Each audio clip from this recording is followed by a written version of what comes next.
Ladies and gentlemen, welcome to the CX Goalkeeper Podcast. Your host, Greg, will have smart discussions with friends, experts, and thought leaders on customer experience, transformation, and leadership. Please follow this podcast on your preferred platform. I am sure you will enjoy the next episode with the guest I selected for you. Ladies and gentlemen, welcome to the CX Goalkeeper Podcast. Today, a very special guest from Sydney.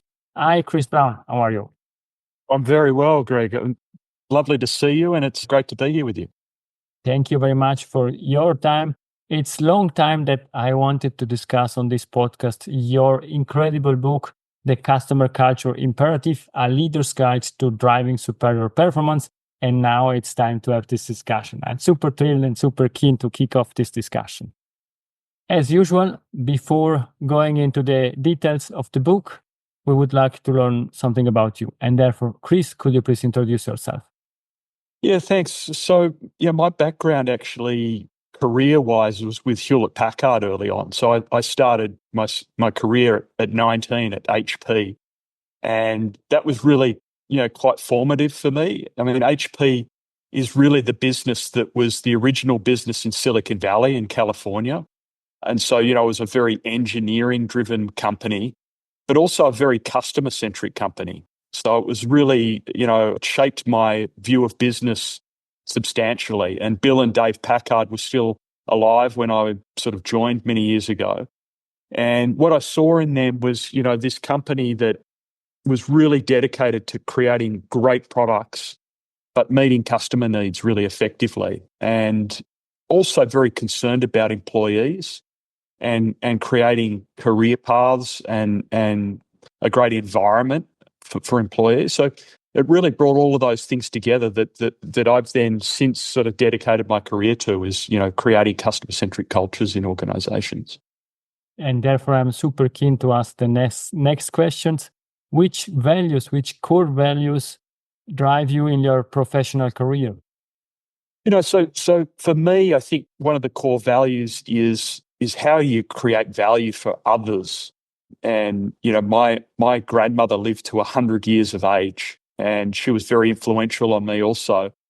And when I was 4 years old, I remember asking her, Grandma, why are we here? And she said to me, we're here to help others. And, as a 4-year-old, I said, well, what's everyone else here for then? So, so it was kind of a very memorable sort of teaching moment for me as a very young child, but it really stuck with me. This sort of, we're here to create value, to service others.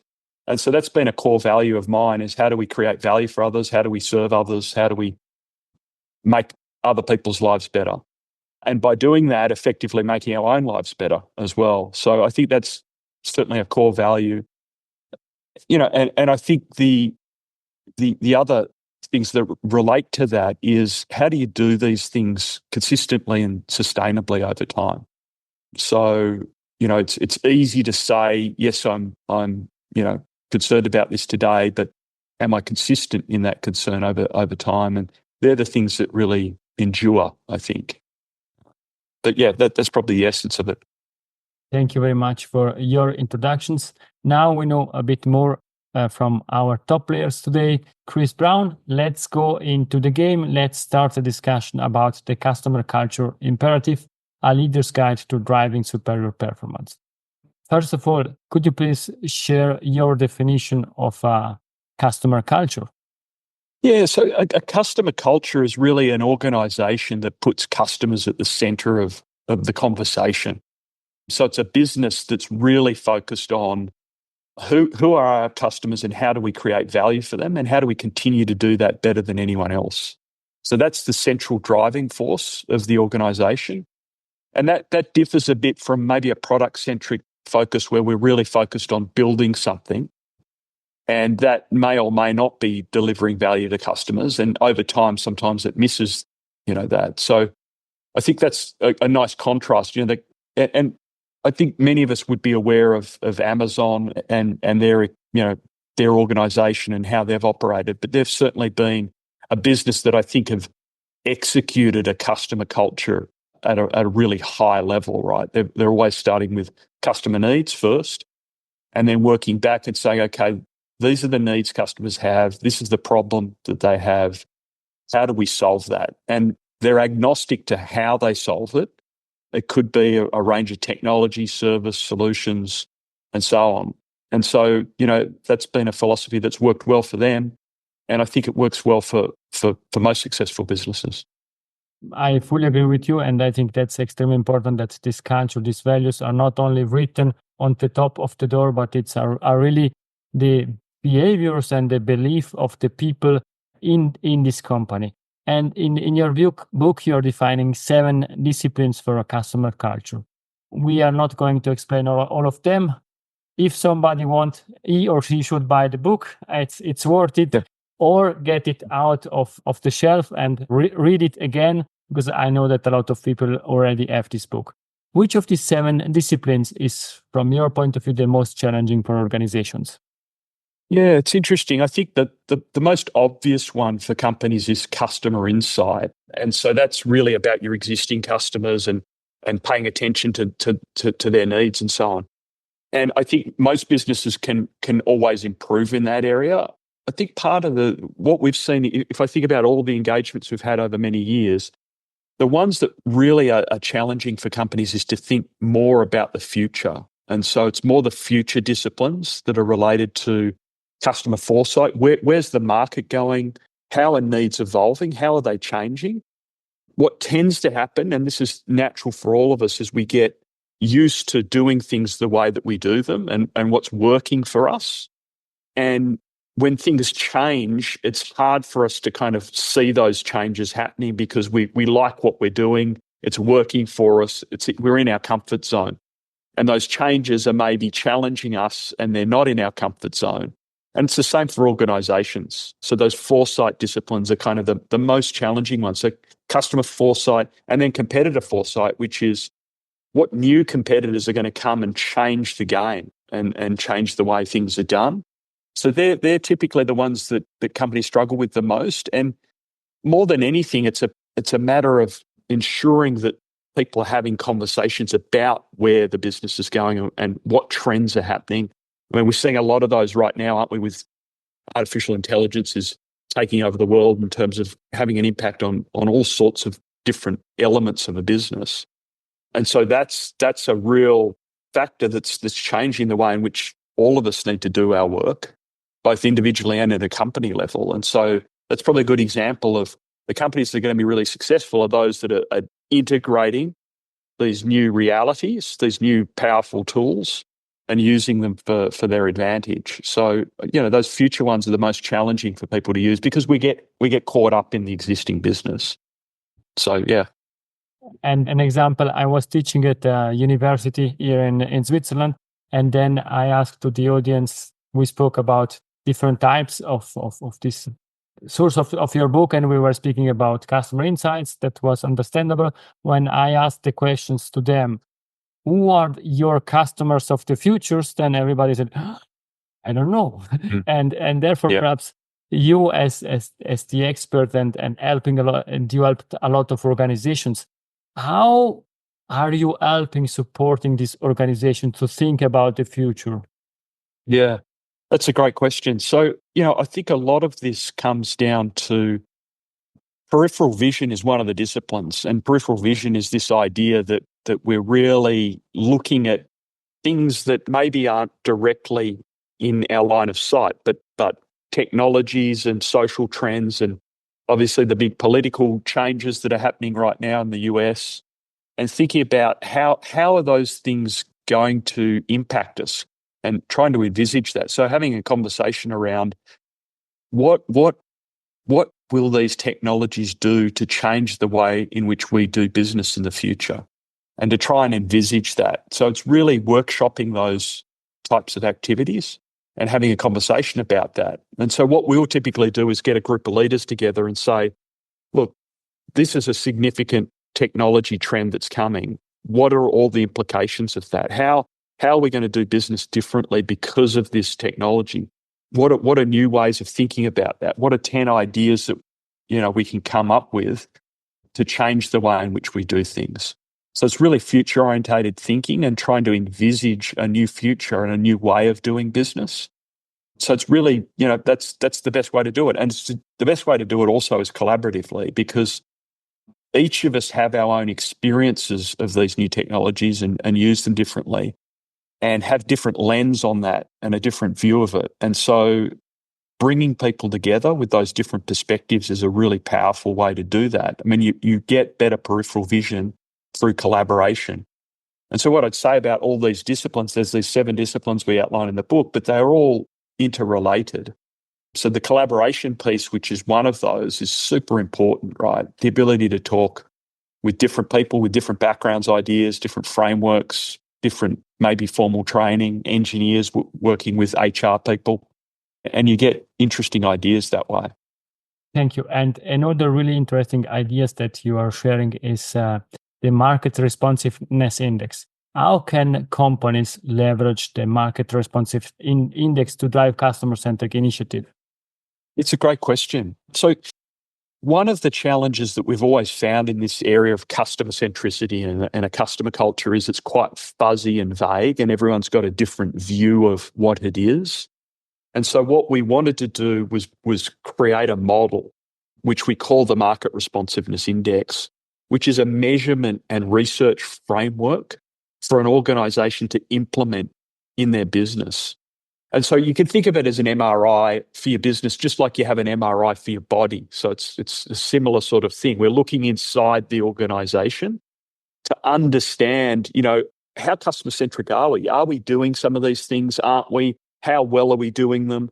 And it gives us a really interesting lens on the organization. We get great insight. We get feedback from people across the organization so that we can understand, where we've got pockets of strength. So we've got a group that's really, really customer-centric here in Europe and maybe not so customer-centric here in another country, right? And why is that? Why is it that this group's really, really customer-centric and that one's not? What are they doing that we can bring over here? So it's a way to kind of diagnose an organization and uncover some things that are blind spots for businesses, right? They're things that we wouldn't discover unless we went through the MRI process. And it then becomes a language that a company can use. So if we're talking about being customer-centric, what element are we talking about? Well, we're talking about customer insights. So we're talking about understanding our existing customers better and communicating that across the organization more effectively. So it's a tool that can be used to diagnose, to then create discussions, and then also to drive change, to say, look, we're not that strong in customer insight and we could do better. Now, if we didn't have a tool to measure that, we wouldn't know. We kind of be guessing, I think we do a bit of this, we do a bit of that. But do the guys in, legal or HR do that? Do they have a customer lens on their work? I don't know. And so it gives us a framework as a leadership group to really have a discussion around being more customer-centric and raising the bar in the organization so that we can adapt more effectively. Yes, and I think you are sharing also this topic about adapting and thinking about what you already mentioned, the big trends about artificial intelligence or these digital technologies, but also customer expectations evolving. You mentioned at the beginning, Amazon, they are setting the expectation for all businesses, everybody expect from all websites that with one click you can do everything. How can the customer-centric customer culture adapt to all these changes? Yeah, so, it's a challenge for all organizations, but I guess at the end of the day, you've got to create a priority list around what are the things that are going to meet the customer's needs in the most effective way, certainly in the short, medium, and longer term. So that's one way to sort of prioritize these things and say, what can artificial intelligence do for my customer in the next 3 months? Is there some element of that could be integrated into how we're delivering value to customers? And then what does it look like beyond that? How can we expand on that? And I think the big trend that's quite different now is that it's forcing organizations to experiment. No one really knows how these tools will evolve, how they'll be used. we're all experimenting with them to see how they work for our own personal tasks. And then at an organizational level, how are they going to be integrated into how we create value? So we're in a really experimental phase. So the organizations that are willing to do that effectively are the ones that are able to then iterate and then develop the business more effectively. And those that are resistant to it and are really kind of worried about it are going to fall behind. So it's a difficult balance, right? I think there's a need for experimentation, and I think Jim Collins has always got great advice on this. The business book author, sort of shooting. I think his analogy is to do with sort of taking small shots and then cannonballs once you've actually worked out something that's working, right? And I think it's a good analogy for AI and thinking about how to actually, take some small shots and try to understand what's working, what's not. And then when you find something that's working, really getting behind it and sort of firing sort of big cannonballs is his analogy. So I think that's a good way of thinking about it. I really like that, exploring, finding new ways to adapt to change. And you mentioned this example, I know from somebody else, our former CEO. He was always a big supporter of accelerate or kill. After a few weeks, few months, you can take your decision. You just say, okay, it makes sense to continue. Let's continue, or let's stop and focus on other stuff. Because we know that a lot of companies are focusing on too many topics, and that's not really helpful. But we are always looking for best practices. And I know that in your book, you're sharing a lot of examples. I don't want to ask for your preferred one, but there are a lot of great examples, and perhaps the one that pop into your mind. Could you please share an example where this customer-focused culture was really successful and brought also to business results? Yeah, so a company that comes to mind is a company that was operating in the printing industry.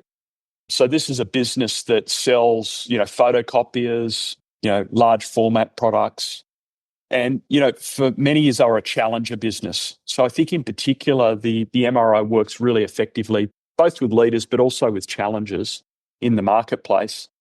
And what they'd recognized was that really all of the large copier manufacturers sort of operated in the same way, right? They had the same business model. They had similar products, pretty much commoditized. And so there was sort of a recognition that we've got an opportunity to position ourselves differently and to position ourselves on being a company that actually cares about customers. And so the CEO of this particular business was really interested in building that and making that come to life. And the way he did that was he implemented the MRI initially to get feedback from employees on what they needed to actually deliver better customer experiences. So he wasn't dictating, here's what I want you to do, go and look after customers. He was drawing from employees, the people that are on the front line are already doing the work, and engaging them through this MRI process. So he got the data back. And he then prioritized and sort of demonstrated that he heard from employees what were their concerns. And then he put a number of programs in place to help them, enable them to really deliver better customer experiences. And I think the key thing for him was he was a real role model for this as the CEO. So he would spend time with customers himself, talking to them directly. He would be in meetings with customers, and he would go and say to them, look, if you've ever got a problem with anything to do with my organization, here's my business card, and I want you to call me directly. So he was taking complete ownership and leadership of being a company that cares and a customer-centric company. The result of that was they were fourth in the marketplace when he took over as CEO in terms of market share of the photocopier business. They were able to move to number 2 in the marketplace. And a lot of the reason for that was that he really took the lead in understanding the customer, understanding that they wanted better service from their copier providers. And he was able to rally the organization in a way that people believed in that. It wasn't just talk and it wasn't a poster on the wall. but he was demonstrating it, role modeling it, showing what was necessary and what he believed that the organization needed to do. And he was listening to employees and empowering them to do the same thing. So it's, they're small gestures that create big impacts, and it shifts the organization's consciousness, right? It shifts people's beliefs around what we're doing and the importance of the work that we're doing. So it moves it from just being profit-centric to being more mission-based as an organization. If you think about organizations, some are just purely profit-based, and that's all that they care about. And then others are purely mission-based. And there's somewhere in between that I think is the right mix of those two things. And so he moved them up towards being more engaged around a mission to deliver better experiences to their customers. So that's an example where they've really repositioned a whole organization. And the result of that was that, guess what? Customers wanted to do business with them. That they were delivering, in terms of being a business that demonstrated care, that actually showed up when they said they'd show up, they delivered great service, they did all of those things. And so that was the result. Chris, thank you for sharing this example. In the book, there are a lot of great examples like the Australian Post, the Virgin Trains, the Starbucks example. And I really suggest to the audience to grab the book and read it. Now we are coming to an end of this discussion, but we still have a few minutes for the extra time. And I have 3 questions for you. First question, fast forward, in 10 years from now, we are back on the CX Goalkeeper podcast. What we are discussing about? Look, I think we've already sort of touched on it a little bit, Greg, in terms of talking about AI, but I think we're going to be really talking about how is AI agents and activities actually really enhancing customer experience? How is it really taking it to another level? I think, in the world of customer experience, we've all experienced these, really frustrating interactions with companies where you just want a simple answer and it seems like, really difficult to get that right. You've got to call into a call center and then you've got to wait in a call center queue or whatever. And we've all had those frustrations. And I think a lot of that can be alleviated with some technology, with some, useful technology that will actually enable better experiences. So I'm an optimist when it comes to technology. I think that there's a lot of value that can be created by making it easier to, taking the friction out of those relationships. And, these large companies don't really want to spend the time, and we experience it as consumers, right? They don't want to spend much money on servicing customers in certain ways. But we have frustrations and we want to get things resolved. But I think technology can enable that to be much more effective and more useful. So I think that's a big trend. I think that what's not going away, right, is people. And people have to drive these processes, these systems. They have to direct these AI systems. Even though there'll be sort of more and more autonomy in them, there'll still be humans involved in directing them, in thinking about how can they add value. So that'll never go away. I think just the way in which we're working is going to be enhanced by these technologies. We're going to be superhuman in many ways. But yeah, so I think we'll be talking a lot about that and about how that's really changed how we do our work and where we spend our time. But what won't be different is we'll still be having conversations like this and trying to explore the world together. Hopefully, we are going to have a discussion like this, and I really like this idea of augmenting, increasing the opportunities for human being in the positive way. What's the best way to contact you? So the best way to reach me is on LinkedIn. So I'm on LinkedIn. You'll see links to our website, to our book, to many resources that we've got. So that's probably the best way. Thank you. And to the audience, you will find all these links also in the show notes, and you can click there and then get to all these websites. The last question is, Chris, golden nugget, it's something that we discussed or something new to leave to the audience with? Yeah, look, I think when people think about a customer-centric culture, often they think, well, that's too big, that's too hard, that's not something I can affect. But like anything, I think what we've found is the most successful leaders in organizations really are very customer-centric leaders. And so if you want to move up in organizations, it's a great platform to move up on. And we've seen people that we've worked with that have been maybe head of marketing or head of customer experience moving up in the organization as a result of really using our methodology to create change in their businesses. So if you're an ambitious leader and you want to really take the organization forward and you want to lead, this is a great tool to create change, positive change in an organization that actually has an impact on the business and in everyone in there. So, I would say don't think of it as something that can't be done, which, we see with some people go, oh, look, this is too big. This is beyond me. Small changes make big impacts. And I often talk about just the fact that you can change an agenda and put the customer on the top of the agenda makes a big difference, right? In terms of the conversations that you have. They're small steps that create significant changes. And they're not difficult things. They don't have to be hard things. They might be new to you in terms of thinking about talking about customers more at meetings and things like that, but they're programs that can be adopted quite easily and create significant changes for the organization. Thank you very much for this great golden nugget that you are sharing together with us. Chris, thank you very much for your time. Thank you. It's been a great pleasure. Thanks for the conversation. Chris, please stay with me. To the audience, for today, it's everything. We love feedback. Therefore, please feel free to contact me or to contact Chris for any question that you have related to this podcast or related to the book of Chris. I will then forward all the requests to Chris. Thank you very much and have a nice day.